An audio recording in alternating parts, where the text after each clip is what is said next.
White house की दीवारों को हिलाकर रख दिया भारत और यूरोप की इस गुप्त डील ने डोनाल्ड ट्रंप के टैरिफ वॉर पर लगा अब तक का सबसे बड़ा तमाचा। बरसों से जिस पल का इंतजार था वो घड़ी आ गई। ब्रुसेल्स में भारत ने वो साइन कर दिया जिससे अमेरिका की आर्थिक दादागिरी के परखच्चे उड़ गए। पुर्तगाली खून और भारतीय मूल के एंटोनियो कोस्टा ने ट्रंप को दिखाई आंख, साफ कह दिया ये नया वर्ल्ड ऑर्डर है, यहां तुम्हारी मनमानी नहीं चलेगी। चीन देखता रह गया और अमेरिका सोता रह गया। भारत ने यूरोप के 27 देशों के साथ मिलकर रच दिया एक $100 बिलियन का महाचक्रव्यूह। जिस ट्रेड डील को रोकने के लिए वॉशिंगटन ने एड़ी चोटी का जोर लगाया था, उसी डील ने अब ग्लोबल मार्केट में भारत को बना दिया सुपर किंग। दोस्तों, दुनिया की जियोपॉलिटिक्स में इस वक्त एक ऐसा भूचाल आया है जिसका सेंटर पॉइंट न तो वॉशिंगटन है और न ही बीजिंग, बल्कि इस बार इस तूफान का केंद्र बना है हमारा और आपका भारत। पिछले 24 घंटों में जो कुछ हुआ है उसने अमेरिका के सुपर पावर होने के घमंड को चकनाचूर करके रख दिया है। एक तरफ दुनिया का सबसे ताकतवर राष्ट्रपति अपनी कुर्सी पर बैठकर दूसरे देशों को टैक्स और टैरिफ की धमकियां दे रहा था, तो दूसरी तरफ समुद्र पार एक ऐसी खिचड़ी पक रही थी जिसकी महक ने अब व्हाइट हाउस का स्वाद बिगाड़ दिया है। ये खबर सिर्फ एक व्यापार समझौते की नहीं है, बल्कि ये ऐलान है उस नई विश्व व्यवस्था का जहां भारत अब किसी के पीछे नहीं चलता, बल्कि दुनिया के बड़े बड़े संगठन भारत के साथ चलने के लिए लाइन लगाकर खड़े हैं। एक तरफ अमेरिका की अमेरिका फर्स्ट वाली जिद है और दूसरी तरफ भारत की कूटनीति का वो मास्टर स्ट्रोक है जिसने यूरोपियन यूनियन जैसे विशाल संगठन को भी अमेरिका के खिलाफ खड़ा होने की हिम्मत दे दी है। आखिर ऐसा क्या साइन हो गया है? क्यों यूरोप के सबसे बड़े नेता को अमेरिका के राष्ट्रपति के खिलाफ खुलकर बयानबाजी करनी पड़ी? और कैसे इस एक डील ने भारत को दुनिया के नक्शे पर सबसे बड़ा बाजीगर बना दिया है? क्या अब अमेरिका भारत और यूरोप पर कोई जवाबी कार्रवाई करेगा या फिर ट्रंप को इस बार अपने कदम पीछे खींचने पड़ेंगे? इन सारे जलते हुए सवालों के जवाब हम आपको इस वीडियो में आगे देने वाले हैं। हम आपको बताएंगे इस धमाकेदार खबर की पूरी कहानी, तो बने रहिएगा वीडियो पर और इस संबंध में आपके जो भी विचार हो कमेंट में लिखकर जरूर बताइएगा। अब बात करते हैं उस असली मुद्दे की जिसने रातों रात इंटरनेशनल मीडिया की हेडलाइंस बदल दी है।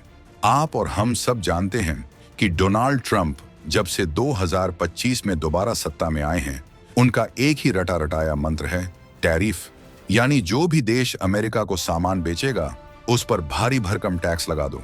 ट्रंप की इस नीति ने पूरी दुनिया की नाक में दम कर रखा है, चाहे वो चीन हो, मैक्सिको हो या फिर उनका पुराना दोस्त यूरोप। लेकिन इस बार दांव उल्टा पड़ गया है। जब ट्रंप अपनी टैक्स वाली तलवार घुमा रहे थे, ठीक उसी वक्त भारत और यूरोपियन यूनियन EU ने खामोशी से mother of all trade deals को अंजाम दे दिया। ये समझौता इतना विशाल है कि इसे सिर्फ कागजों का पुलिंदा समझना बेवकूफी होगी। ये भारत और यूरोप के 27 देशों के बीच एक ऐसा आर्थिक गठबंधन है जो सीधे तौर पर अमेरिका की दादागिरी को चुनौती देता है। यूरोपियन काउंसिल के नए अध्यक्ष एंटोनियो कोस्टा, जिनका भारत से पुराना नाता है और जिनकी रगों में गोवा का खून दौड़ता है, उन्होंने ट्रंप के मुंह पर एक करारा तमाचा जड़ दिया है। कोस्टा ने साफ शब्दों में कहा है कि भारत के साथ ये डील सिर्फ व्यापार नहीं है, बल्कि ये उन लोगों के लिए एक सख्त संदेश है जो दुनिया को दीवारों और टैक्स में कैद करना चाहते हैं। बिना ट्रंप का नाम लिए कोस्टा ने जो बम फोड़ा है उसकी गूंज वॉशिंगटन तक सुनाई दे रही है। उन्होंने दुनिया को बता दिया कि अगर अमेरिका अपने दरवाजे बंद करेगा तो यूरोप और भारत मिलकर अपने लिए नए दरवाजे खोल लेंगे। ये वो हिम्मत है जो पहले यूरोप में कभी नहीं दिखती थी, लेकिन भारत का हाथ थामते ही यूरोप की बोली और तेवर दोनों बदल गए हैं। अब जरा इस खेल को अमेरिका के नजरिए से समझने की कोशिश कीजिए। अमेरिका हमेशा से चाहता था कि यूरोप पूरी तरह से उस पर निर्भर रहे। ट्रंप की पॉलिसी ही यही रही है कि डिवाइड एंड रूल, यानी सबको अलग थलग रखो और फिर उन पर अपनी शर्तें थोपो। ट्रंप को लगा था कि वो यूरोप पर भारी टैरिफ लगाकर उसे झुका देंगे और भारत को अपनी शर्तों पर नचाएंगे, लेकिन यहां तो पूरा गेम ही पलट गया। भारत ने यूरोप को एक ऐसा विकल्प दे दिया जिसकी उम्मीद शायद ट्रंप के सलाहकारों ने भी नहीं की थी। जब दो विशाल अर्थव्यवस्थाएं, भारत दुनिया की सबसे तेजी से बढ़ती इकोनॉमी और यूरोपियन यूनियन दुनिया का सबसे बड़ा सिंगल मार्केट, आपस में हाथ मिला लें तो अमेरिका का साइडलाइन होना तय है। अमेरिका की बौखलाहट की सबसे बड़ी वजह यह है कि ये डील ऐसे समय पर हुई है जब ग्लोबल मार्केट मंदी के दौर से गुजर रहा है।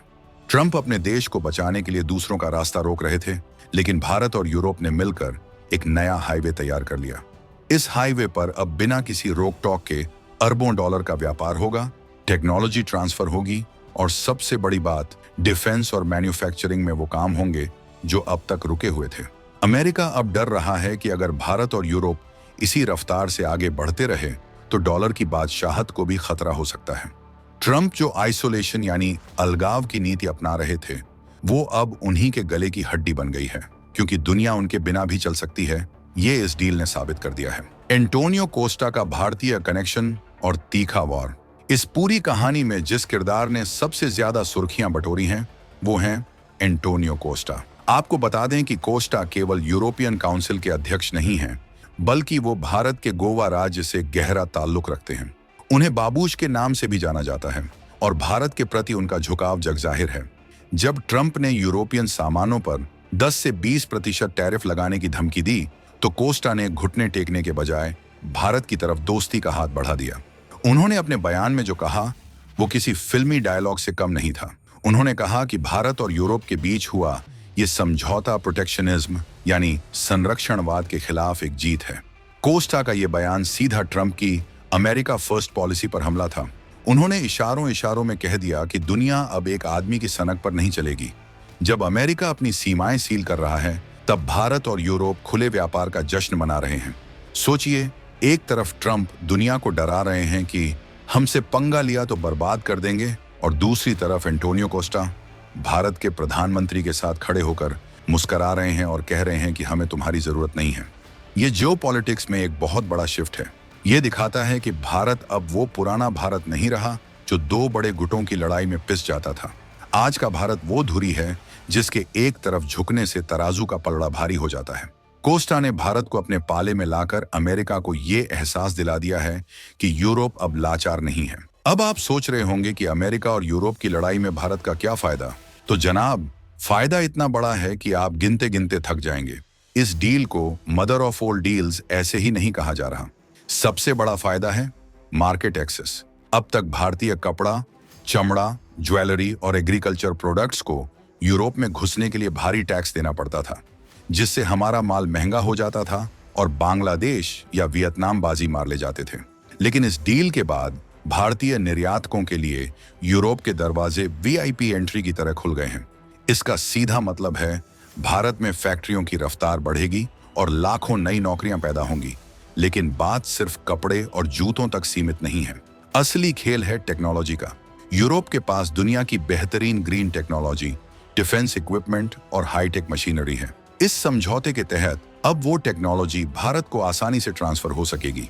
जो इंजन, जो चिप्स, जो रडार सिस्टम हमें अमेरिका से मांगते वक्त 10 बार सोचना पड़ता था, वो अब यूरोप से बिना किसी नखरे के मिलेंगे। इसके अलावा डेटा सिक्योरिटी और आर्टिफिशियल इंटेलिजेंस के क्षेत्र में भी यूरोप ने भारत को अपना साझीदार मान लिया है। ये डील भारत के मेक इन इंडिया प्रोग्राम में वो ईंधन भरेगी जिसकी उसे सख्त जरूरत थी। और सबसे मजे की बात यह है कि ये सब तब हो रहा है जब चीन की इकोनॉमी हिचकोले खा रही है। यूरोप ने चीन से मुंह मोड़कर भारत को अपना मैन्युफैक्चरिंग हब बनाने का फैसला कर लिया है। इस पूरी तस्वीर में अगर किसी को सबसे ज्यादा मिर्ची लगी है तो वो अमेरिका के बाद चीन ही है। अब तक यूरोप अपनी जरूरतों के लिए चीन की फैक्ट्री पर निर्भर था। सस्ती चीजें चाहिए तो चीन जाओ, मशीनें चाहिए तो चीन जाओ। लेकिन इस डील ने चीन के बेल्ट एंड रोड इनिशिएटिव के ताबूत में एक और कील ठोक दी है। यूरोप ने साफ कर दिया है कि उसे अब रिलायबल पार्टनर यानी भरोसेमंद साथी चाहिए, और वो भरोसा उसे चीन में नहीं बल्कि भारत के लोकतंत्र में दिखता है। एंटोनियो कोस्टा का ये कदम जितना ट्रंप के खिलाफ है, उतना ही जिनपिंग के सपनों को तोड़ने वाला भी है। चीन को डर है कि अगर यूरोपियन कंपनियां अपनी सप्लाई चेन चीन से हटाकर भारत में शिफ्ट कर देंगी तो चीन का तो धंधा ही चौपट हो जाएगा। और ये प्रक्रिया शुरू भी हो चुकी है। जर्मनी की बड़ी बड़ी कार कंपनियां, फ्रांस की डिफेंस कंपनियां सब अब गुड़गांव, पुणे और चेन्नई का रुख कर रही हैं। इस डील ने भारत को एक ऐसे विकल्प के रूप में पेश किया है जो न केवल सस्ता है बल्कि सुरक्षित और भरोसेमंद भी है। चीन जो वुल्फ वॉरियर डिप्लोमेसी यानी आक्रामकता दिखा रहा था, वो अब उसी पर भारी पड़ रही है। भारत ने बिना शोर मचाए, बिना किसी को धमकी दिए चीन के सबसे बड़े ग्राहक यूरोप को अपनी तरफ खींच लिया है। ये है 2026 की चाणक्य नीति। इस पूरे घटनाक्रम से एक बात शीशे की तरह साफ हो गई है। भारत की विदेश नीति का लोहा अब पूरी दुनिया मान रही है। इसे कहते हैं स्ट्रेटेजिक ऑटोनॉमी। हम अमेरिका के भी दोस्त हैं, हम रूस से भी तेल खरीदते हैं और हम यूरोप के साथ भी सबसे बड़ी डील साइन करते हैं। ट्रंप चाहे कितना भी दबाव बनाए, भारत ने अपनी शर्तें नहीं बदली। आपको याद होगा कि डील से पहले कई तरह की अफवाहें उड़ाई गई थीं कि यूरोप भारत पर मानवाधिकार या लेबर लॉ को लेकर दबाव बनाएगा, लेकिन अंत में क्या हुआ? यूरोप को झुकना पड़ा, भारत की शर्तों को मानना पड़ा, क्योंकि यूरोप जानता है कि 2026 में उसे भारत की ज्यादा जरूरत है, न कि भारत को यूरोप की। ये वो बदला हुआ भारत है जो अपनी शर्तों पर दुनिया से बात करता है। एंटोनियो कोस्टा का बयान इस बात का सबूत है कि पश्चिम के देश भी अब समझ चुके हैं कि अगर उन्हें अमेरिका की मनमानी और चीन के खतरे से बचना है तो भारत ही एकमात्र सहारा है। भारत ने खुद को एक बैलेंसिंग पावर के रूप में स्थापित कर लिया है। अगर ट्रंप ज्यादा सख्त होते हैं तो भारत के पास यूरोप का विकल्प है। अगर यूरोप नखरे दिखाता है तो भारत के पास ग्लोबल साउथ और ब्रिक्स का मंच है। इस कूटनीतिक संतुलन ने भारत को एक ऐसी स्थिति में पहुंचा दिया है जहां हम किंग मेकर की भूमिका में हैं